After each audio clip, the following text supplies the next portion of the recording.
So we're going to jump right into this, okay? Because I talked to you guys about with this movie, all right? Now, as a young African-American Black man from the St. Louis city, I experienced bullying of a whole bunch of different types of formats. I'm sure you guys can believe.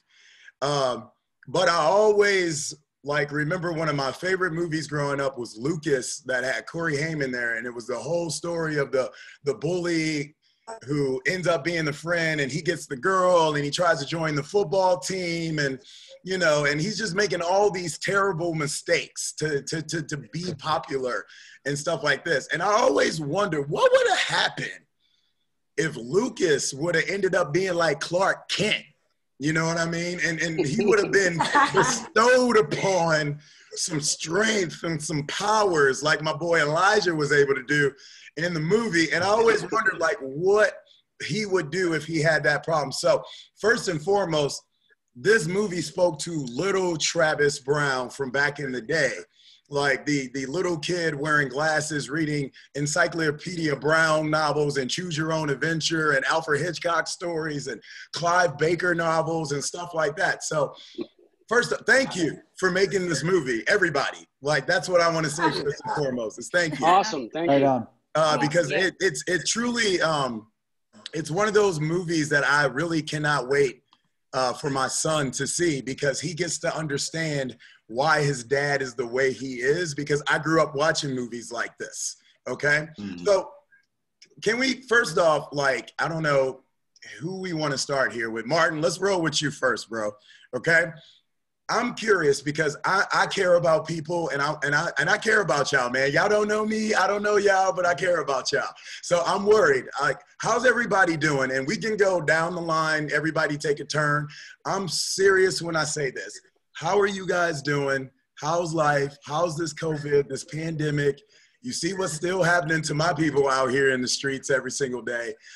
I'm curious, how are you guys doing? And if you could just give me a little bit, just a little check-in on how you guys are doing, I would appreciate it. Martin, you go ahead and kick it off, and then we can just roll from there. Anybody else can go next.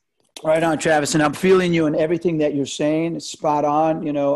We're here in my household. We're just grooving. I got a 15-year-old, a 13-year-old, and a 6-year-old. And I want to touch your drum set, dog, because you got drums back there. So I want to touch your drum set, dog. Okay. Anytime. You're welcome anytime. We're staying uber creative, okay, which is a positive vibe. We know that a few months from now, we're all going to look back on this and go what the F was all that about? Mm-hmm. And I'll tell you what it's all about. It's about evolving. It's about our species having come a long way, but still have a long ways to go. And it's about us doing it all together and growing together and evolving together and doing it with love and doing it with peace. Yeah. And, you have to make mistakes in order to do that. And, that thematically that ties to our story, and I identify with what you were just saying. Yeah. When I was a kid, I made a couple of mistakes, and then I suddenly got bullied. And then suddenly I realized, hey, that doesn't feel good. And I think that's the genesis and thematics of all this, is that there is a message that's relevant, that's timeless, yep, that affects current generations and future generations. And, that may not necessarily be why we did it, but it's why we're here. Mm-hmm. And it becomes the new mission or part of whatever that journey is, right? That we started a couple of years ago. When a few years ago, when Sean and Christy walked into my home and said, here's this story. And I identified it for all the right reasons. There was an emotional connection, there was a spiritual connection, and a physical connection. Yeah. That doesn't happen a lot. All those things together at the same time. So anyway, that's I'll keep it short so we can get around the block here. No, I appreciate that. Right. Yeah. So, okay, Sean, if you want to go next, anybody, you guys go, feel free. Sure. I'm doing well. I think I'll probably look back on this time as I wish I wrote more scripts. Yeah. But take advantage of it. But we're doing well. Or something? What you doing? You've been too busy. Yeah.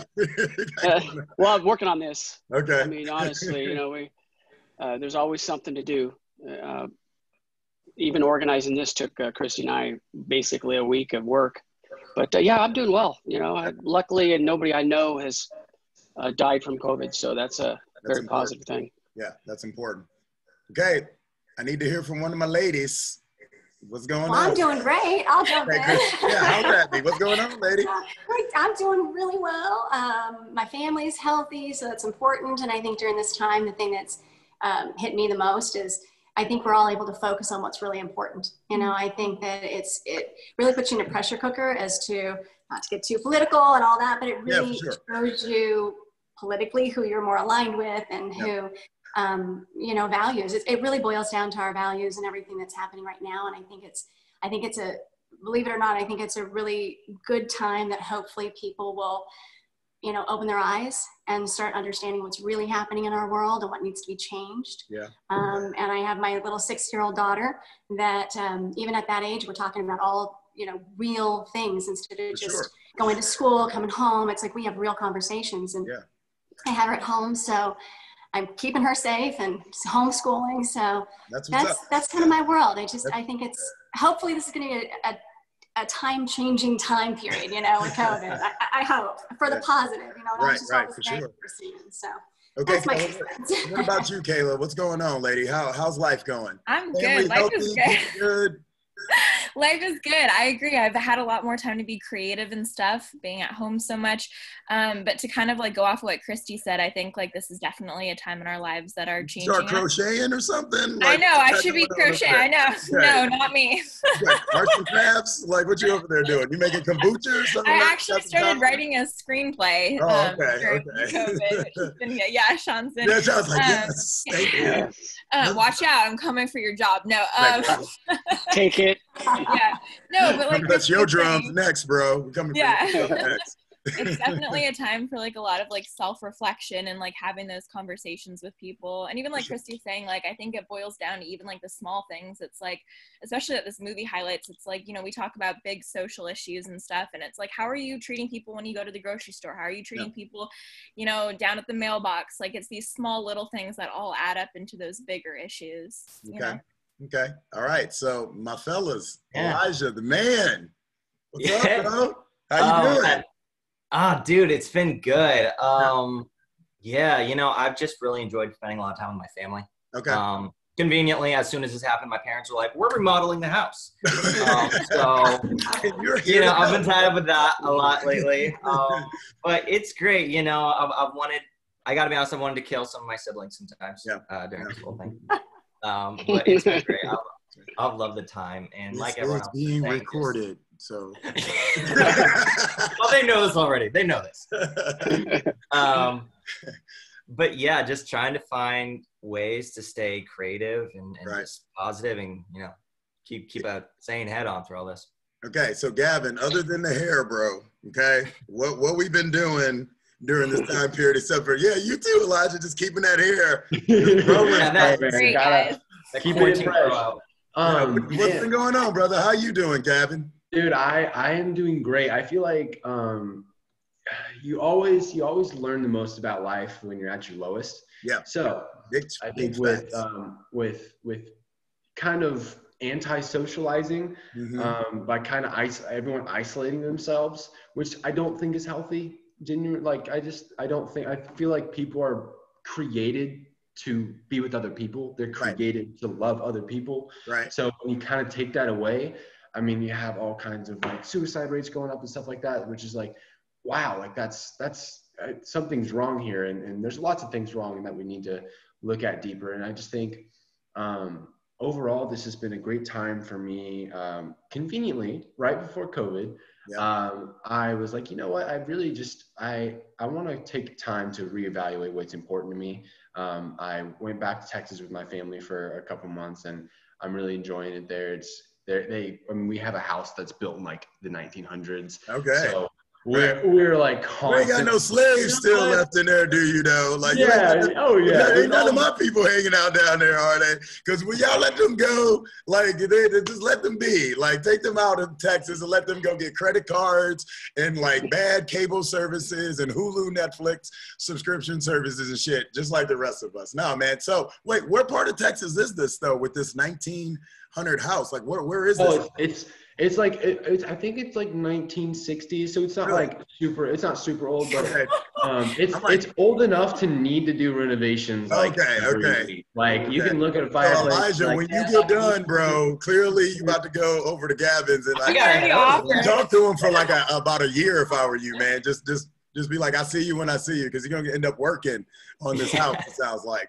Yeah, no kidding. It's literally like building a house from the ground up. That's crazy, man. That's crazy. So one of the things that I wanted to talk to you all about right off the bat, and I love the fact that you guys are all talking about self-reflection and stuff like that, because I think these are the things that we are experiencing during this time period, is a lot of people are just having to sit down in front of a screen or in front of their own thoughts and say, man, this is what's going on. Like, this is the world.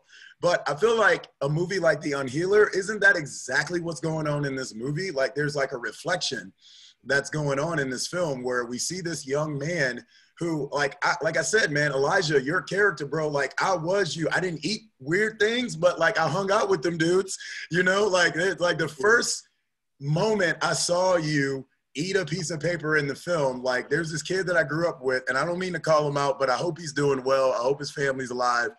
Bruce Dalrymple was his name. And I mean, even his name alone, the dude got didn't have a bullied. Chance.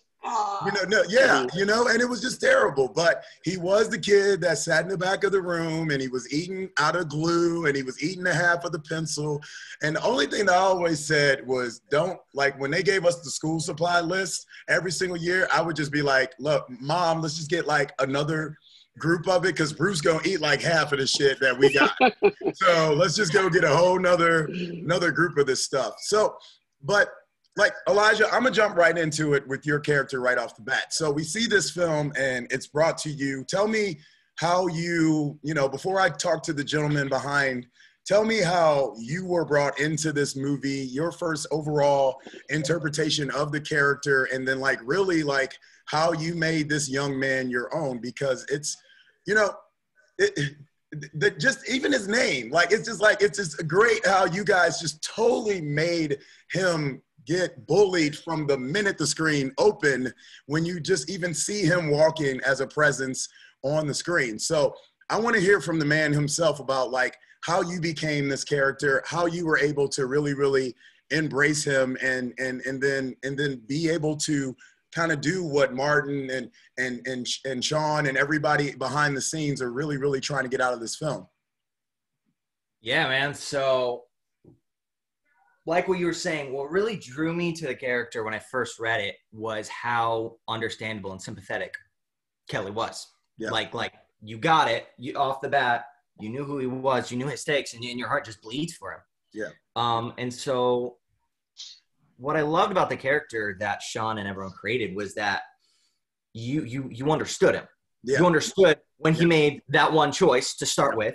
Yep. And then you celebrated with him, man. When he got those powers and he was able to stand up for himself, to stop it, you were like, I loved that moment. Right.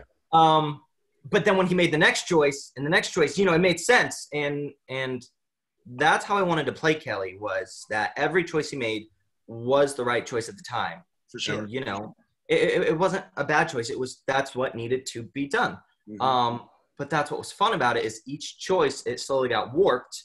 So where at some point as the audience, you know, you step back and you go, wait, I agreed with those other choices, but how did we get where we are now? Yeah. And I just love that dichotomy of getting to explore that range. For sure. Sean, why don't you tell me a little bit about like you and Martin kind of discuss like the inception, like where did the idea come from? Like how was this put in front of you guys on the table? Like, you know, speaking to your inner children and your inner child and how you were able to express yourself through this project. Like where did The UNHEALER come from? How did this movie come to be? Well, as writers, you're always looking for new angles. And my writing partner read a couple of articles. That's how we heard about pica. Yeah. I mean, I knew a kid in school that ate Elmer's glue and ate pencils too, you know. And that's where I remember movie, back. man. Yeah. Nobody talks about those kids in films and stuff like that. No. It's actually an adult problem too.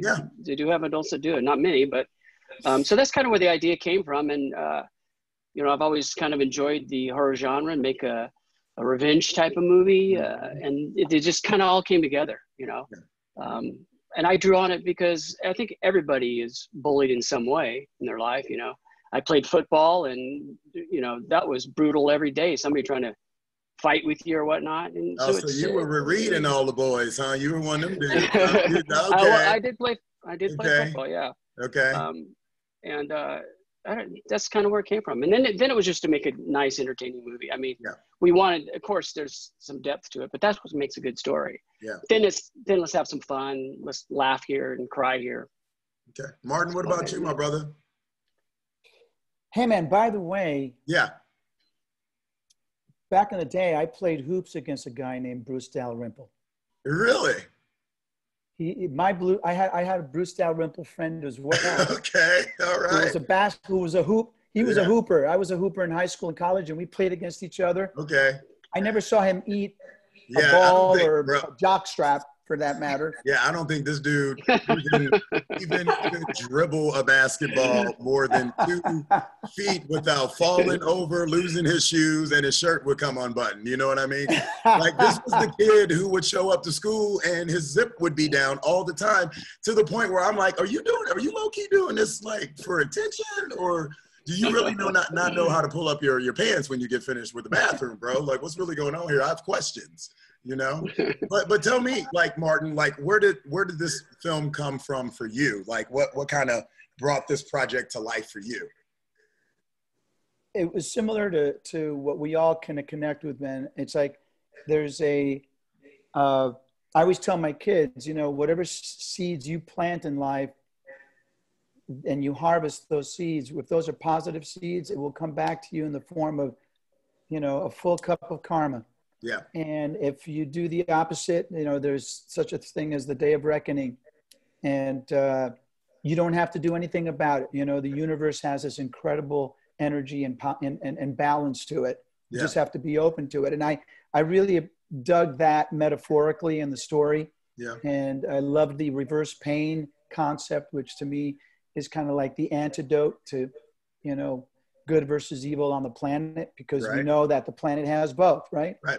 And so I was really attracted to that, and obviously the vessel that it rides in, which is that sort of that anti-bully theme. Well, that was just an automatic. I think we all gravitate towards that as a, you know, as a culture, and that's a global message that doesn't go away. So I got completely attracted to that, and you know, I've known Christy for a long time, and having met her brother a few years later, Sean, it was just so cool to have the family expand. We were introduced by a guy named Massimo Zeri, an Italian cat who is a brilliant cinematographer. I mean, all those great images you dug, Travis, were created by this guy Massimo, who, by the way, goes way back. He cut his teeth when he was a teenager. He was a camera operator for Fellini. Oh, really? How many people could say that, right? Yeah. So, he hooked up with him. Like, this is like some magic unicorn that just showed up in your life. Like, what's going on here? Back in the 90s, when I made my first feature, there was this movie that I really dug called Il Postino, which is an Italian film. Okay. And one of the guys that worked on it was Massimo. I just looked him up. And he found me similarly by just looking me up, because he heard about a little movie I was making that was about a Jewish Italian wedding. And we connected. Long story short, we became best friends. Okay. And I learned a lot from him. You know, he mentored me in my first couple of films. Yeah. He was the Seems best like everybody loves him, because the minute you mentioned him, everybody jumped up like, that's our dude. Yeah. Like, that's.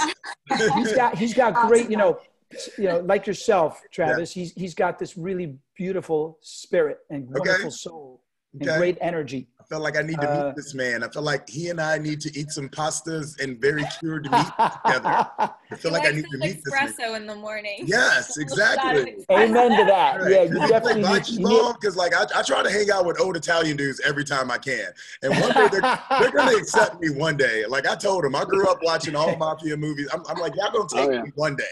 Well, you know, we are the most adaptable species, so I'm sure he's going to dig you. Hey, man, my ex-wife is Sicilian, so not only are y'all adaptable, but y'all will cut somebody real quick too, man. I'm not, like seriously. Like, better watch out. Your body will end up in a trunk somewhere. I got a guy.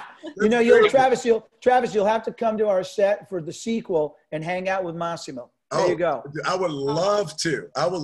And look, if for some reason you need a cameo of just a very strong, athletic-looking brother that kind of looks like LeBron James and John Jones at the same damn time, like, holla at your boy. Like, I can make, I can pop an arm in. I can lift heavy things. You know what I'm saying? Like, no, it's crazy. No, you guys, like I said, the thing that really stuck out about this movie is just how it resonated with that younger version of me. So, like, I'm curious to my young cast that I'm talking to here. How does it feel? Because I've always, like, as a young thespian, I used to, act in plays and stuff like that growing up as well. Like, it's kind of different when you are normally the tormented and then, like, a character like Reed becomes the tormentor, or like a girl like Dominique who is like, everybody and their mom is like, why do you even care about this person? But you're like, no, that's my dude. Like, isn't it like, how do you take your real life? And I'm talking to, Gavin, Kayla, Elijah. How do you guys take that real life experience that you have as teenagers, when we were back in high school, when we were going up through middle school? Because we saw stuff like this. This is a part of our life. Seeing bullying, seeing this stuff happen. Like, do you feel there's like a responsibility, or do you feel that there's like a different motivation that you need to draw into this to say, you know what, even though, because I'm sure you guys aren't fans of bullying, you know what I mean? But it's like, hey, we about to get a paycheck though, so let me get right, get this character right. Like, Gavin, start off, you kick it off, man. Tell me, how is it going from seeing the terrors of the world and knowing that bullying is a very, very tough subject to deal with, and being involved in a project like this? How does it make you feel being involved in a project like this? Oh, man. Elijah, you and Kayla, I'm coming after you guys next with the same thing, okay? Yeah, so I feel like, bullying was definitely a part of my middle school and high school life as well. And it was super interesting because I really tried to be the opposite. I try to like make people's days. So to kind of flip the switch and be like, I'm going to beat the living hell out of you. It was really a challenge for me. It was really fun. And honestly, like, Elijah was great to work with. It was so much fun to beat him up a little bit, beat myself up a little bit. Yeah. And I really just loved how Reed started off being the tormentor. Mm-hmm. And then even by his own dad and brother was being tormented by them as well. Right. And I think that was definitely an interesting relationship of kind of seeing the cycle break a little bit. Yep. And seeing the actual pains behind the bullies. Like, it kind of almost made you sympathize for the bullies as well, exactly. Because like they're not just mean for no reason. Yep.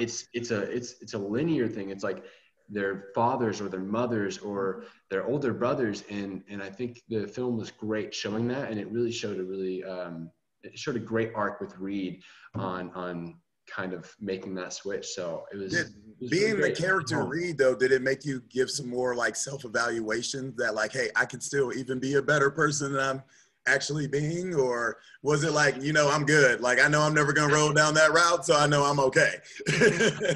Man, I feel like it's a little bit of both. I mean, I don't see myself, I haven't gotten in a fight, maybe besides verbally. His haircut was not right, dog, so don't go that route with the hair. You good right there, man. Tony's hair was not right, dog, so you all good. Quarantine hair right here, dude. I've been letting it go. Right, exactly. Trying to be Fabio, but basically, I just think, I think everyone can strive to be a better person. No one's perfect. There's only one person that's perfect, and he's not on this earth. So I think if everyone can strive to be that, I mean, there's always something in your day you can look back and be like, I could have reacted to this better. I could have said something nice to this person that really looked like they could have used it. For sure. So I think definitely playing Reed made me reevaluate a little bit of how exactly I treat people and how I could treat them better. Because Reed was a perfect example of how not to treat people. Yeah. So, but also a great example of growth, like you were talking about earlier. Exactly. You know? Totally. Yeah. Reed had his own self-reflection. Sure. It was really cool to see that because I feel like not a lot of people are very self-reflective lately until quarantine. So it's really kind of forcing that in their lives a little bit. All right, Elijah, brother. What about you, man? What about you? Gavin is the nicest guy you'll ever meet, by the way. Okay. So like when he flips it on the screen, right, dude, it's great. Right. Yeah, man. What I loved about this movie was that like how it portrayed the bullying and how it's not every day in real life we get to see someone who's so tormented suddenly flip the switch and they get to be the tormentor. They get to, literally deal back to their bullies exactly what was dealt to them. Right. That's what I loved. And like Sean said, there's a lot of depth to this movie and there's so much, in it, but at the same time, it's also fun. It's also fun. And I loved getting to play that character. And I love the way it really portrays like what would drive this guy, Kelly, to the place where he's at. Exactly. I mean, the whole movie, like I said, he does terrible things by the end, but your heart bleeds for him and you understand how the world and the bullies just really did that to him. And it makes you realize that our actions, they always have consequences. And in this movie, it highlights it really nicely. So do you think that like Kelly's character is just that like dichotomy that we face every single day, that good versus bad, that black versus white, that sometimes we fall into even though we don't want to? We want to remain neutral. We want to be good because you can tell, and I'm sure, Sean and Martin can chime in on this too before we get to Kayla. You can tell that Kelly wants to be a good guy, like from the beginning of the film. And, the relationship that he has with Natasha, Bernice, like she's amazing in the movie as his mom. And you can really, really tell that the bond between the two of them is the bond that they've had to build together because there is no father in the picture. You know what I mean? So you can tell that Kelly really wants to be a good guy, but I think you would agree with me though, Elijah, that's also what makes him such a bad guy and such a really good bad guy is because those characters who do everything they can to hold on to all that stuff that is right, when that switch finally hits, they're the last people you want to be in front of, right? Dude, you are so right. Like that bond with his mom is so intense and he wants so fiercely to like protect everyone around him. Yeah.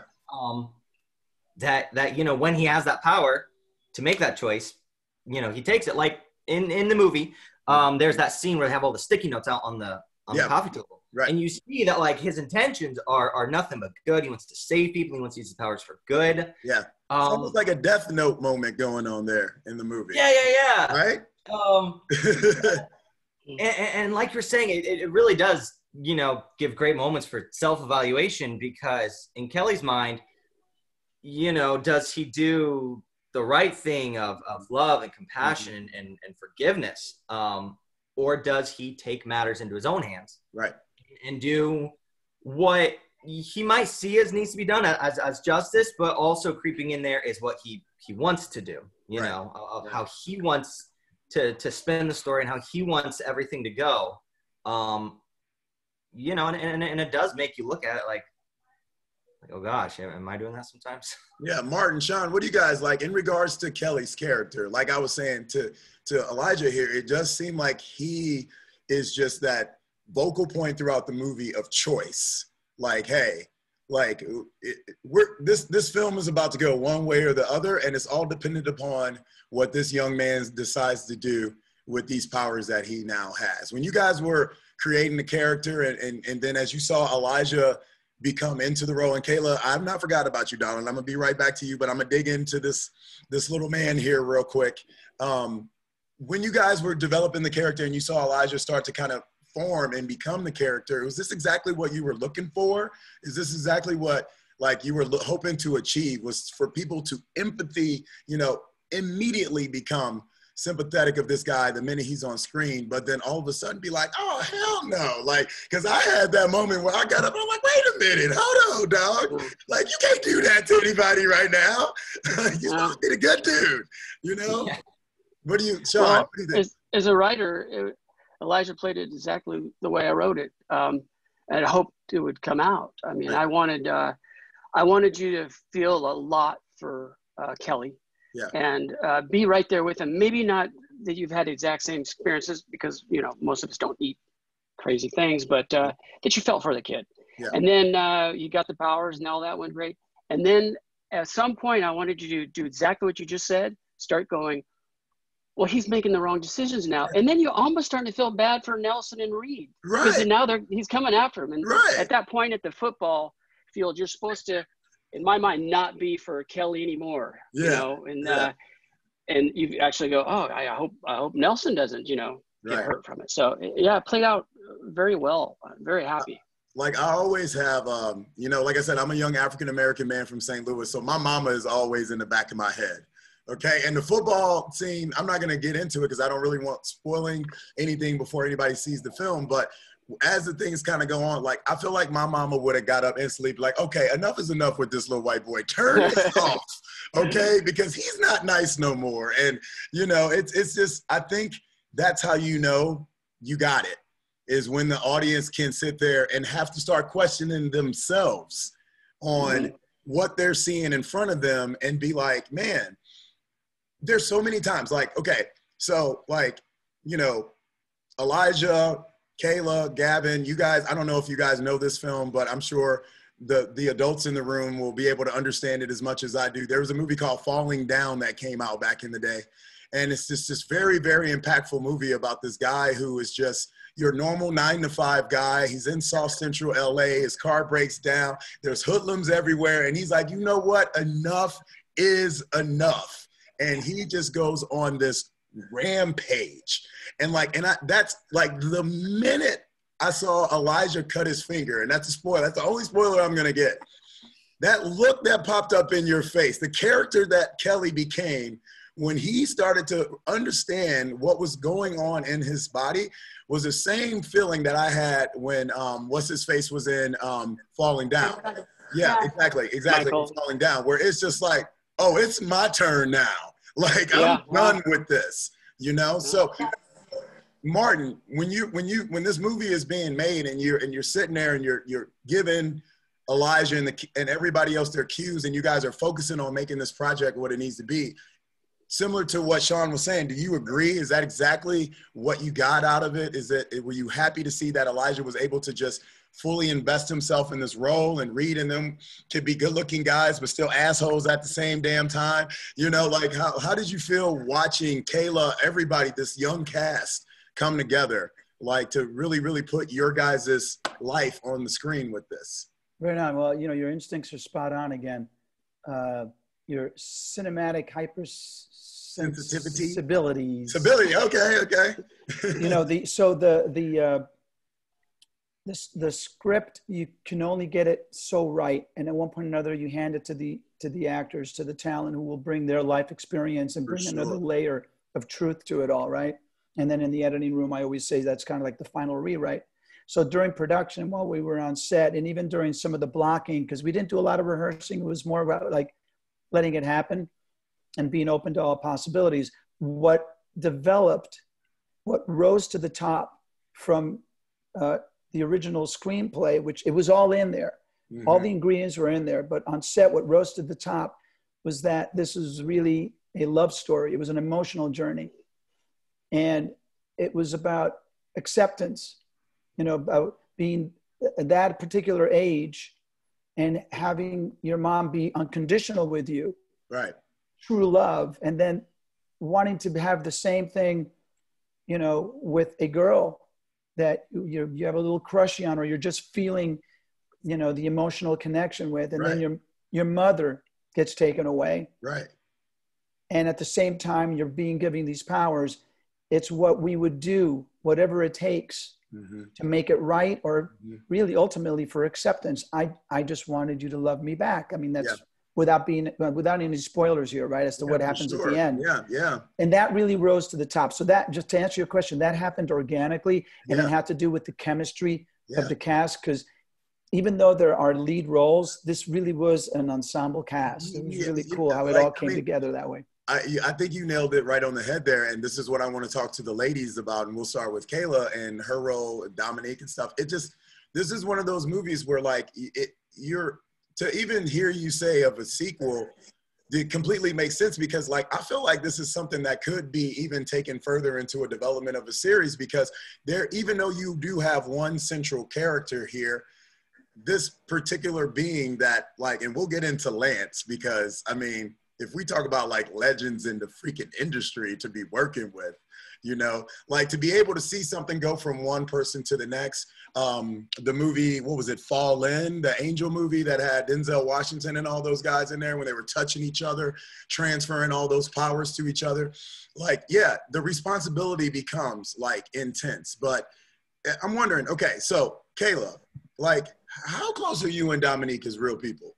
Like, because I feel like y'all might know each other somewhere. So am I lying, or like talk to me here? Because I feel like you might be this woman, or you might know this woman, or they're similar to what, you know, there's like a crossroad in somewhere, because things are like, you guys all three of you guys and all the other kids that were involved in the project, all the teenagers, very, very fantastic job by the young cast in this movie. So you guys have a lot to hold your head upon in this movie. But but when I watch these movies, I'm like, this, you know, like, there's a little bit of you in that role. I'm seeing a little bit too much. Same thing, like Elijah, same thing with you, bro. Like, there were little moments, you know. I couldn't get past Reed's hair, dog. I'm sorry. Like, Gavin, I want to see you more in that, but the hair, now I'm just messing with you. But Kayla, seriously though, tell me, you and Dominique, like you and this character, is there any similarities? Is there anybody you use to kind of like draw inspiration when you're putting yourself in this mind frame? Because I feel like you seem like you would be the type of girl that would have the weird homie at school who's eating glue and stuff like that. And you're like, hey, leave them alone. You are the weird homie at school. Okay. No, guys, she was. Wait, just 1 second. Yeah, Sean. I'm sorry. We have another interview in like 3 minutes, so just to let you guys know. Okay, appreciate the heads up, brother. Appreciate it, Sean. All right, sorry about that. I had to be producer. Oh yeah, no, that's what we're here for. We need people like you in this world, okay? So anyway, real quick, go ahead. She was a very interesting character to play, because I think she straddles that line of something that happens a lot in school, where you're friends with somebody throughout middle school, and then as soon as you get into high school, you kind of separate from one another. She was friends with Kelly, you know, as they were kids, and then in high school she kind of becomes part of the popular group.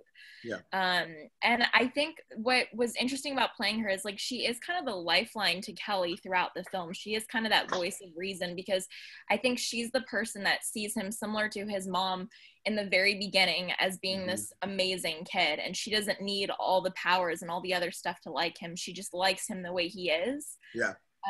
Which I think is even hard for Kelly to process, because I think he has a lot of insecurities. So for somebody to love him for those insecurities and flaws is something that's probably hard for him to process, which we end up seeing later on. So I definitely pulled a lot from my own life and whatnot. I did not hang out with the popular. I was like the nerd in school. Like, I just read a lot, and so it's definitely kind of fun to play somebody a little bit different in that sense. But, Christy, like, for some reason, do you wear more than one hat involved in this project? I do, yes. Okay. So obviously, I play Kayla's mom. For sure. Much darker hair, and then producing, and Sean's my brother. So we spent a lot of years on this project, and I think it just had so much to say. Okay, well, I want to close the door with you then. And everybody, thank you so much for your time. You guys have all been fantastic. I love the film, and I can't wait for more people to see it. I think it's going to hit so many people in the right spots when they see this movie, big time. But Christy, to end all this out, what is it that you hope people get from The Unhealer when they finish watching this movie?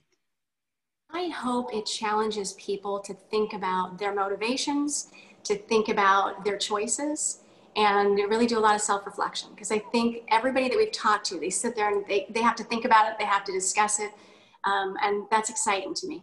That's awesome. It means we're getting somewhere. That's awesome. Everybody, thank you guys so much for your time. You guys You were great, man. Fantastic. Yeah. It was a pleasure to talk to all of you.